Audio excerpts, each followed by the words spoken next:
ভৌগোলিক রাজনীতি এখনো কি আমাদের রাজনীতির নিয়ন্ত্রক? আগামী বহু বছর জিওপলিটিক্স এখানে ফ্যাক্টর হয়ে থাকবে, সারা দুনিয়া জুড়ে হয়ে থাকবে। এটা আর কখনোই এটা কিন্তু গ্লোবাল ভিলেজ। আপনি শুধু ফেসবুকে গ্লোবাল ভিলেজ দেখছেন সেটা কিন্তু না, এটা কিন্তু ইন এভরিওয়ে গ্লোবাল ভিলেজ। ফলে প্রতিটা দেশেরই চেষ্টা থাকবে ম্যাক্সিমাম লেভারেজ নেওয়ার।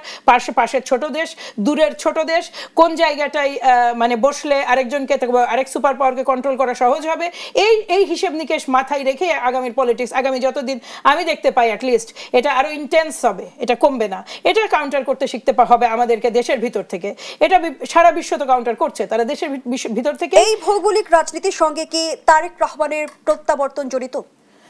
ভৌগোলিক রাজনীতি একটা হতে পারে একটা পার্ট, দলীয় কিছু সিদ্ধান্তও আছে, দলের কিছু মানে আমাদের সর্বোচ্চ সতর্ক মানে একেবারে চুলচেরা বিচার বিশ্লেষণ করে আমরা চাইছি যে উনি সর্বোচ্চ মানে আমি বলতে চাইছি যে যেই সময়টা বাংলাদেশের মতো তৃতীয় বিশ্বের দেশে বা প্রতিটা মানুষের জন্য রাজনীতি করা একটা ঝুঁকি, এটা নতুন কিছু না, এটা আমাদের ঐতিহাসিকভাবেই এটা সত্যি কথা।